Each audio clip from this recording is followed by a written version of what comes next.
ভাবা যায় একটা লাইব্রেরি আর সেটা জ্বলছে একদিন দুদিন নয়, একটানা 3 মাস ধরে। কি ছিল সেখানে? কি এমন জ্ঞানভাণ্ডার যা পুড়ে ছাই হতে এতটা সময় লেগে গেল? চলুন আজ আমরা ডুব দিই সেই অবিশ্বাস্য কাহিনীতে। 90 লক্ষ। হ্যাঁ, ঠিকই শুনছেন, 90 লক্ষ। সংখ্যাটা শুনলে কেমন অবিশ্বাস্য লাগে, তাই না? কিন্তু এটাই সত্যি। নালন্দা বিশ্ববিদ্যালয়ের লাইব্রেরিতে ঠিক এতগুলোই মহামূল্যবান বই আর পাণ্ডুলিপি ছিল। আর এটা কিন্তু শুধু একটা সংখ্যা নয়, এটা ছিল বলতে গেলে প্রাচীন পৃথিবীর সমস্ত জ্ঞান বিজ্ঞানের একটা আস্ত কোষাগার। ভাবুন একবার, অ্যাস্ট্রোনমি, মেডিসিন, ম্যাথমেটিক্স, আয়ুর্বেদ, এমন কোনো সাবজেক্ট ছিল না যা সেখানে ছিল না।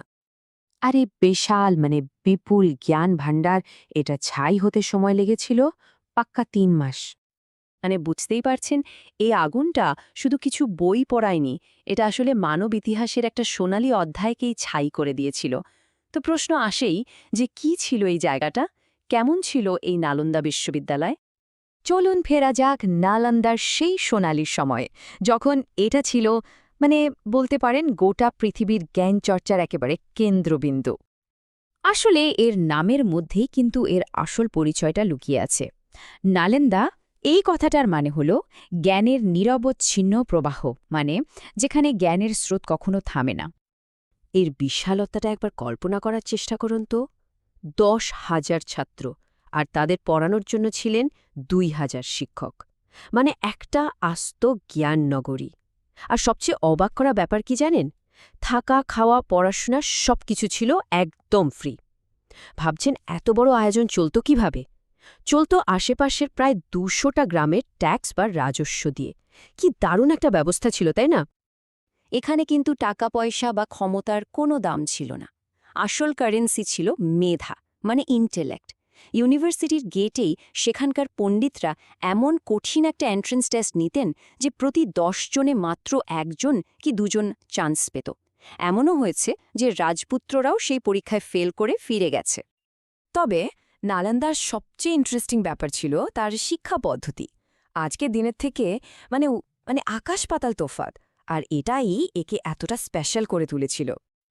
দেখুন, আজকের মতো কোনো রিটেন এক্সাম বা পরীক্ষার রেজাল্ট এসব কিচ্ছু ছিল না। জ্ঞানের আসল পরীক্ষা হতো ডিবেট বা বিতর্কের মাধ্যমে। ছাত্ররা সরাসরি শিক্ষকদের সাথে বিভিন্ন টপিক নিয়ে তর্কযুদ্ধে নামত। যার যুক্তি যত ধারালো, যার নলেজ যত গভীর, সেই পরের লেভেলে যেত। মুখস্থবিদ্যার কোনো জায়গা ছিল না, আসল ছিল লজিক। কিন্তু এত বড় একটা ব্যাপার, জ্ঞানের এমন একটা কেন্দ্র, তার শেষটা এত মর্মান্তিক হলো কেন? কি হয়েছিল আসলে? এর পেছনের গল্পটা কি? ব্যাপারটা এমন নয় যে খিলজির আক্রমণই প্রথম ছিল। এর আগেও কিন্তু নালন্দার উপর দুবার অ্যাট্যাক হয়। একবার হুনরা করে, আর একবার বাংলার গৌড় রাজবংশ। কিন্তু প্রতিবারই নালন্দা সেই ধাক্কা সামলে শুধু যে উঠে বাড়িয়েছিল তাই নয়, বরং আগের থেকেও বড় আর শক্তিশালী হয়ে ফিরে এসেছিল। কিন্তু ওই যে তৃতীয় আক্রমণটা, ওটাই ছিল ফাইনাল ব্লো। ওটা আর সহ্য করতে পারেনি নালন্দা।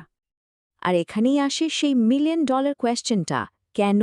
বখতিয়ার খিলজি কেন জ্ঞানের এমন একটা বিশ্বকেন্দ্রকে একেবারে মাটিতে মিশিয়ে দিলেন? আচ্ছা, এই ব্যাপারে একটা থিওরি বেশ চালু আছে। বলা হয় যে খিলজি নাকি নালন্দার বিশাল লাইব্রেরিতে নিজের ধর্মের কোনো বই খুঁজে পাননি, আর তাতেই তিনি এতটাই রেগে যান যে পুরো লাইব্রেরিটাই জ্বালিয়ে দেওয়ার অর্ডার দেন। তবে আরেকটা থিওরি আছে, যেটা আরও বেশি নাটকীয়। গল্পটা হলো, খিলজি একবার খুব জটিল একটা রোগে পড়েন। তার নিজের দেশের কোনো চিকিৎসকই তাকে সারাতে পারছিল না। তখন নালন্দার এক পণ্ডিত, নাম ছিল রাহুল শ্রীভদ্র, তিনি খিলজিকে সারিয়ে তোলেন। আর তখনই খিলজি বুঝতে পারেন যে ভারতের জ্ঞান বিজ্ঞান তার নিজের দেশের থেকে কতটা এগিয়ে। আর এই উপলব্ধি থেকেই নাকি তার মনে একটা ভয়ঙ্কর ঈর্ষা জন্মায়। আর সেই জ্যালেসি থেকেই তিনি জ্ঞানের এই মূল উৎসটাকেই ধ্বংস করে দিতে চেয়েছিলেন। তবে গল্পটা এখানেই শেষ নয়। আর শেষটা কিন্তু শুধুই ধ্বংসের নয়, কারণ ছাই থেকেও ফিনিক্স পাখির মতো জেগে ওঠাই তো ভারতবর্ষের ইতিহাস, তাই না?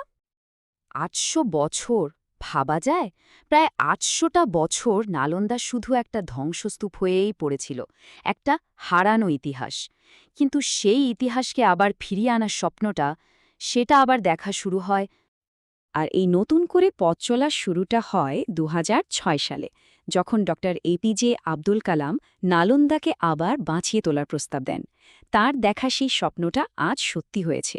২০১৪ সালে, মানে প্রায় ৮০০ বছর পর, নালন্দায় আবার ক্লাস শুরু হয়। আর এই তো কিছুদিন আগে ২০২৪-এ একটা ব্র্যান্ড নিউ ওয়ার্ল্ড ক্লাস ক্যাম্পাসও উদ্বোধন করা হলো। আজকে আবার সারা বিশ্ব থেকে ছাত্রছাত্রীরা ফিরে আসছে নালন্দার প্রাঙ্গণে। একটা অত্যাধুনিক নতুন ক্যাম্পাস, নতুন পরিকাঠামো, সবকিছু মিলিয়ে নালন্দা আবার চেষ্টা করছে তার সেই প্রাচীন ঐতিহ্যকে নতুন করে বাঁচিয়ে তোলার। কিন্তু আসল প্রশ্নটা হলো, নতুন নালন্দা কি পারবে তার সেই হারানো গৌরবকে পুরোপুরি ফিরিয়ে আনতে? পারবে কি আবার নিজেকে জ্ঞানের সেই বিশ্বমঞ্চে সেরা হিসেবে প্রতিষ্ঠা করতে? এর উত্তরটা হয়তো সময়ই আমাদের দেবে।